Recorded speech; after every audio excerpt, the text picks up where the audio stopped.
Gostaria de saudar a todos com as saudações da igreja que está em Salvador, aos irmãos ali, também da igreja em Ribeira do Pombal, servindo ao mesmo Deus que vocês servem. Amém. Dizendo amém as mesmas coisas que vocês dizem amém. Tão felizes com Jesus quanto vocês estão nesta noite. Aleluia.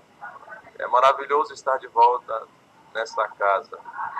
Amém. Recebam nossa gratidão, nossa saudação, nosso povo. Vamos ler nossas Bíblias no livro de Neemias. Este é um culto de oração. Oração é que você fala com Deus. E a palavra é Deus falando com você.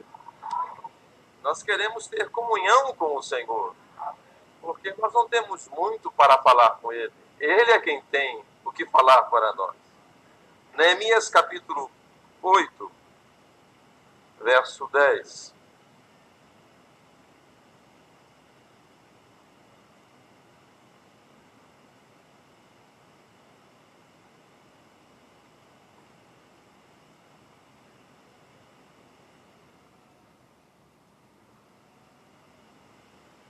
Neemias capítulo 8, versículo 10.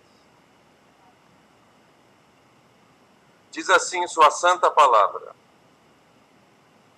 Disse-lhes mais: ide, comei as gorduras e bebei as doçuras, e enviais porções aos que não têm nada preparado para si, porque este dia é consagrado ao nosso Senhor. Portanto, não vos entristeçais, porque a alegria do Senhor é a vossa força. Aleluia! Glória ao Senhor. Esta é a tua palavra, Senhor. Tu és responsável por ela. Unge-nos a todos, Senhor. Pedimos em teu nome, Senhor Jesus Cristo. Amém. Poder sentar. Gostaria nessa noite que você soubesse que a alegria do Senhor é a nossa força. Que texto maravilhoso! Nós podemos assegurar nossas vidas em cada palavra desta Santa Escritura. Você pode confiar nela. Você pode arriscar-se. E não é risco, é certeza, porque Ele está conosco. Amém. Você não tem que aventurar nada. Vai dar certo. Aconteceu com outros, acontecerá com você. Nunca houve alguém que confiou no Senhor que pereceu. Nunca houve alguém que serviu a Deus e não foi recompensado. Por que Ele não faria isso com você? Apenas seja paciente, creia no Senhor. E quanto mais as coisas ficam difíceis e complicadas, é aí que você deve confiar no Senhor. Amém. É como nos ensina o nosso profeta, se colocam espantalhos ao redor de uma macieira que tem maçãs.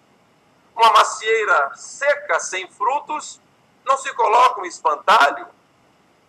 As dificuldades são colocadas no caminho da sua vitória. Assim você sabe que está no caminho certo.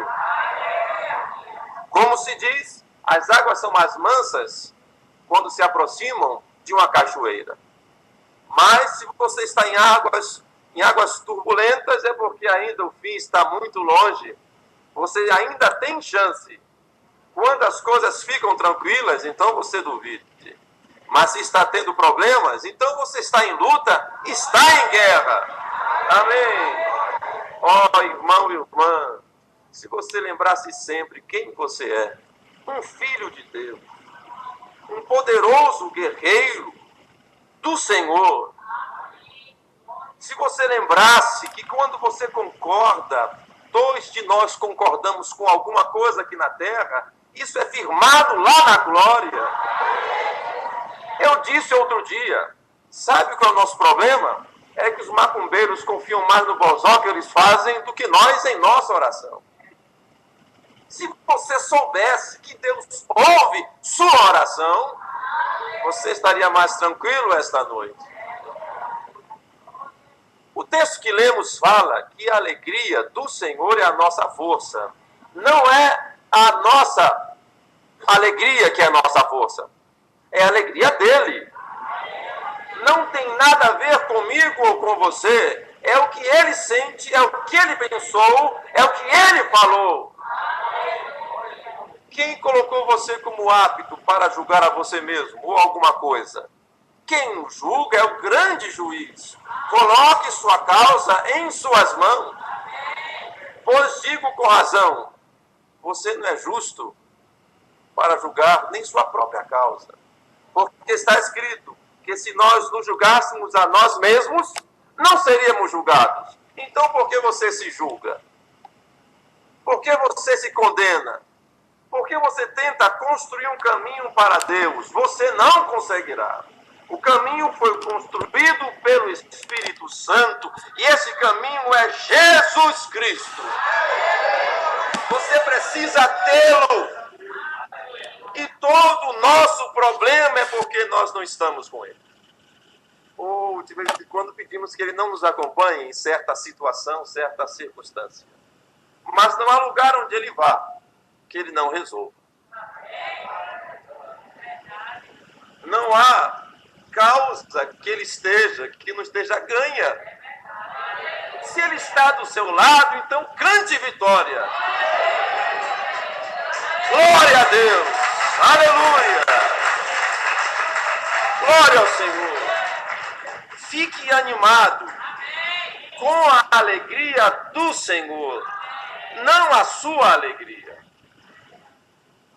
Se você conseguir fazer isto, nós cantamos vitórias em tempo de guerra.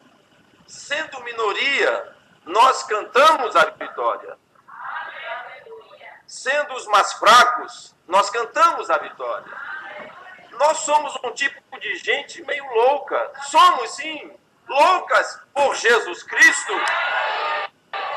E há aqueles que são loucos pelo mundo. Não é que nós somos loucos, é que nós cremos numa coisa que uma pessoa simples não pode crer. Só filho ou uma filha de Deus pode entender isso. Algo grande, tremendo dentro de nós, pulsando, e num desses dias mudará nossa velha natureza, nosso corpo cansado, e seremos iguais a ele, porque nossa natureza está sendo mudada. E se você diz que já mudou sua natureza, bem, porque você está aqui agora. Nós não chegamos à perfeição ainda. Nós temos um miserável homem que somos, que nos atrapalha todo dia. Você dá banho nele, você alimenta ele, e se ele fica doente, você ora para que ele seja curado. Essa velha carcaça que gosta do pecado. Mas há um novo homem sendo gerado dentro de você. E crescendo, um homem interior que ama a palavra, um homem interior que ama a presença de Deus, mais do que os prazeres do mundo. Ele está crescendo dentro de nós, crescendo a cada dia, se alimentando da palavra, se alimentando agora deste culto onde você está, em sua presença, se alegrando quando não há razão para se alegrar. Mas uma razão aparente não há. Mas por trás da nuvem da nossa realidade, que é passageira, está uma verdade inabalada. Somos mais do que vencedores por aqueles que nos amou, Jesus Cristo. Pensem no apóstolo Paulo, preso muitos anos, e depois sendo guiado até onde ele seria morto e perderia a cabeça. Você não pensaria, coitado do apóstolo Paulo, coitado dele, coitado do carrasco que o matava, coitado do carcereiro que o tratava mal, Porque onde está Paulo hoje? Onde está o carrasco hoje? Onde estão aqueles judeus que perseguiam o apóstolo Paulo hoje? E onde está Paulo hoje? Paulo não é um coitado. Nem sendo levado preso para ser degolado, ele não era um coitado, porque Jesus nunca o viu como um coitado.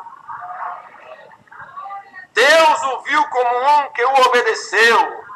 Não é um coitado que obedece a Deus. Coitado é quem não obedece. E se você sofre pelo Evangelho, você é bem-aventurado. Você não é um coitado. É um privilégio nosso sofrer pelo Evangelho. Não despreze esse seu privilégio. Há uma coroa de justiça que nos espera. Nós rejeitamos o mundo e abraçamos ao Senhor Jesus Cristo. Como é que Deus vê você? Como alguém sendo amarrado, como Paulo, para ser degolado? Alguém que sofre com problemas familiares ou qualquer outro tipo de aflição? Não. Ele vê alguém que creu nele. Nós estamos na melhor posição do mundo, na posição de crentes em Jesus Cristo. Nós não estamos seguindo um homem. Nós não estamos seguindo nem nossa própria consciência. Apenas nós ouvimos uma voz em nosso coração. E nós sabemos que é a voz de Deus. Como Noé, que também ouviu uma voz. E ele sabia que era Deus. E se tornou um louco para o mundo. Mas ele ouviu uma certa voz. E ele trabalhou 120 anos por aquela voz que ele ouviu. Quantos anos você trabalhará por aquilo que você ouviu? Não é interessante que o tempo que Noé trabalhou construindo a arca, finalmente são os anos de vida que nós temos, os melhores de nós? 120 anos. Você trabalha uns 60, 80, no máximo 90 anos construindo o quê? A sua arca, a sua fé, vivendo pelo que você crê. Num desses dias, você entrará na sua arca, nas obras que você construiu, e chegará em casa e descansará para sempre. Aleluia! Por isso, o que nos alegra no caminho é a alegria do Senhor. É algo que vem de Deus. É quando você tinha tudo para chorar e você consegue se alegrar. Essa pessoa está fora de sua mente? Não. É porque a alegria do Senhor, a vitória do Senhor, os pensamentos do Senhor desceram até o seu coração. E você desprezou as circunstâncias. E você creu na palavra. Não é assim que nós vencemos a enfermidade? O médico diz que vai morrer, mas a palavra diz que vai viver. Você crê na palavra de Deus e despreza a palavra do médico. E funciona. Glória ao Senhor. Como aquele avô que estava visitando sua neta e a médica, e ele disse, e o quadro da menina era muito mau, e ele foi no quarto e orou por 2 horas. Saiu todo suado ali do quarto, e ele disse, e chegou onde estava a sua neta, ou a menina que ele estava, sua parenta, e disse, ela vai viver. A enfermeira disse, meu senhor, o senhor está um pouco empolgado, mas o relatório aqui que nós recebemos diz que ela está muito mal. Então ele disse, moça, a senhora está olhando para esse relatório, eu estou olhando para uma promessa. E se você também entrar em seu quarto e orar também ao mesmo Deus, fazer tudo o que ele fez, você encontrará a mesma resposta de Deus. Ele não mudou. Nós recebemos um profeta para dizer que Jesus Cristo é o mesmo ontem, hoje e eternamente. Talvez você diga, isso foi um profeta. Não, isso foi um cristão. Pois, deixa eu contar uma coisa para vocês. John Wesley, eu estava lendo acerca dele, foi fazer uma campanha numa certa cidade. E fazendo esta campanha, muitas pessoas foram curadas. John Wesley. E havia um rapaz que não era cristão, que estava se preparando para se casar. E ele estava ouvindo uma senhora cantando do lado de sua casa. E no dia anterior, ela estava gemendo em sua casa. Mas quando foi na campanha de John Wesley, ela recebeu sua cura. E estava cantando, louvando a Deus. Oh, que diferença faz quando você, irmã, simplesmente canta na sua casa. Porque o Deus de John Wesley é o mesmo Deus nosso esta noite. E aquilo impactou o rapaz, e o rapaz não era um cristão, mas ele tinha visto Deus operar na vida daquela mulher. Ele não foi na campanha, mas ele soube que ela foi. Talvez seu vizinho nunca veio a essa igreja, mas sabe que você veio. Quando você cantar sua vitória em sua casa, então a vizinhança vai saber.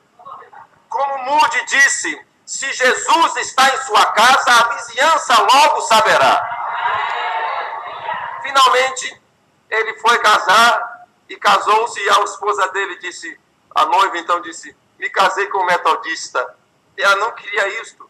Mas aquele homem passou a orar por sua esposa, que não queria ser uma cristã.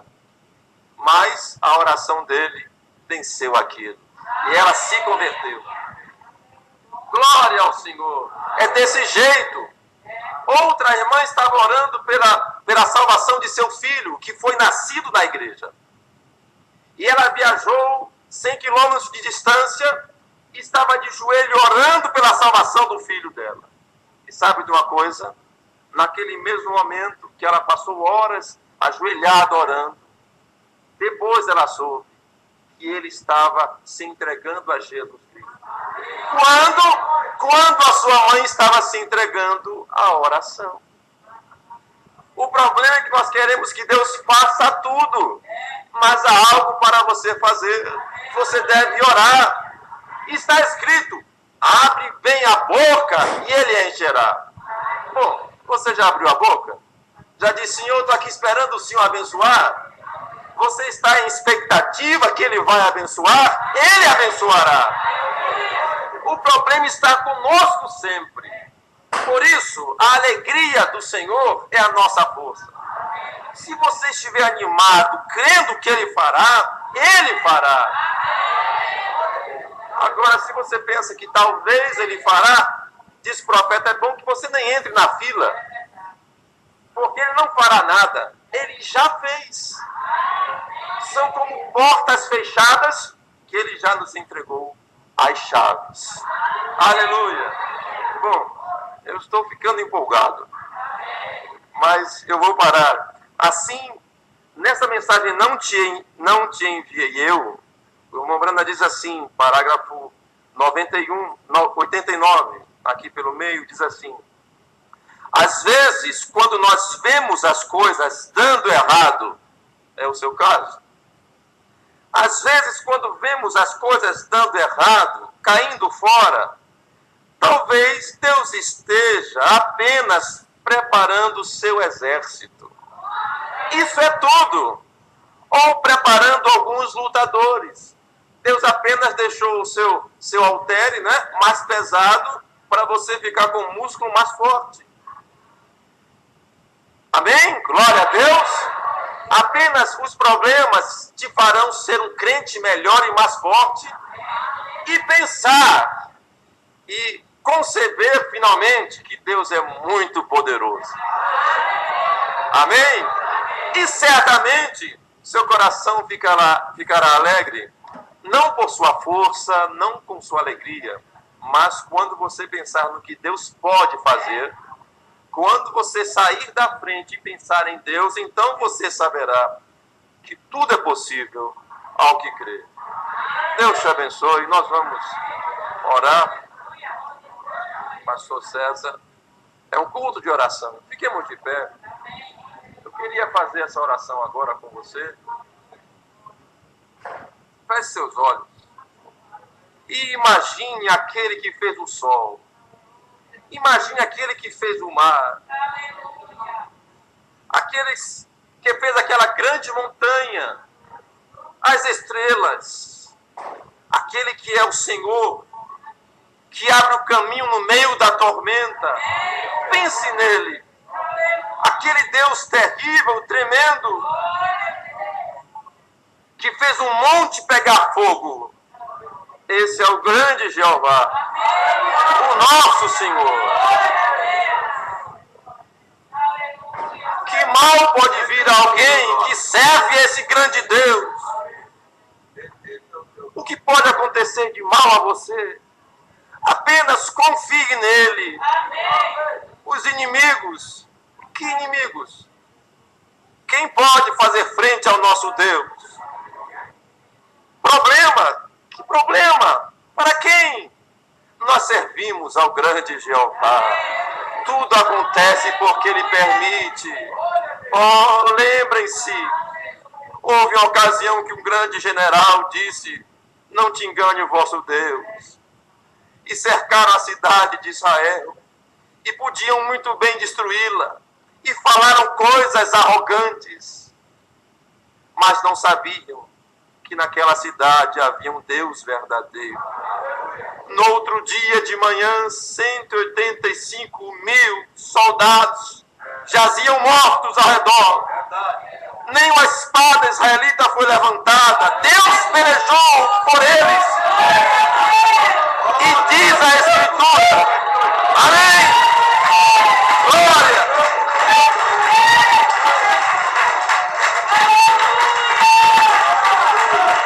Glória ao Senhor. E está registrado em sua palavra que Ele mandou um anjo. Não mandou uma legião de anjos, mas um anjo. Ao que você teme esta noite? Se os anjos do Senhor se acampam ao teu redor. Sabe, irmãos, francamente, meus irmãos, a questão deve ser essa, que a propaganda de Satanás é muito boa. Mas se você puder ser tocado pela alegria do Senhor nesta noite e olhar para Ele, fazer como Pedro, olhar para Ele, seguir sua palavra, você flutuará sobre as águas. Mas se você olhar para o inimigo, você afundará. Não é você, não é sua vida, é a vida dele. O homem, disse o profeta, nós somos um fracasso para começar. Mas se você for sincero e colocar o seu fardo humildemente e arrependido de ser o que você é, um pecador, em suas mãos, Ele pode endireitar sua vida. Se você tiver coragem de crer nele e fazer o que Ele pediu. Gostaria que você orasse e falasse com Ele. Deus te abençoe. Tudo é possível ao que crê.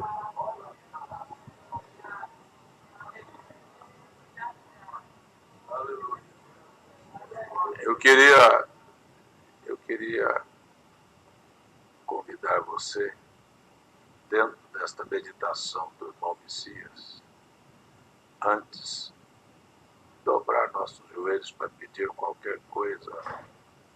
Talvez dobremos nossos joelhos para pedir uma coisa mais importante, que abre o caminho, é que Ele nos perdoe por palavras, por ações, por pensamentos, porque isto é o que abre o caminho.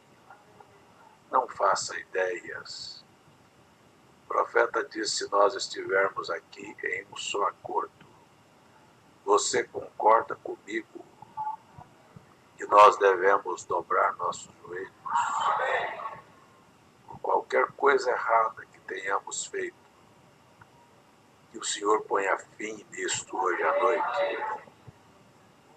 Hein? Alguém quer se ajoelhar?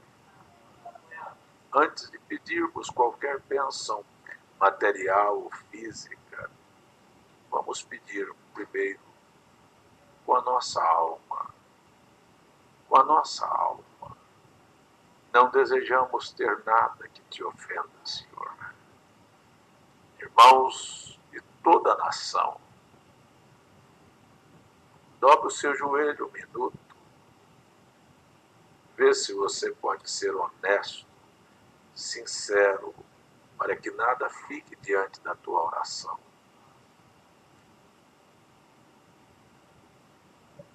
Eu estou com essa predisposição de juntar o meu coração com o seu. Eu mesmo preciso que o sangue de Jesus. Há uma coisa que me move, nós estamos entrando numa semana da Páscoa.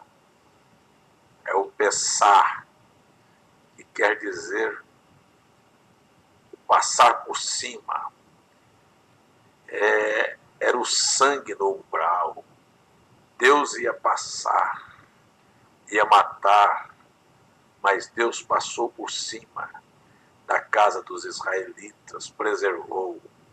Que esse sangue do Cordeiro possa estar sobre a minha vida, sobre a tua vida aqui hoje à noite. Que este sangue possa te proteger. Talvez você possa abrir sua boca e dizer, quero tua proteção. Em outras palavras, você está dizendo, quero ser perdoado, Senhor.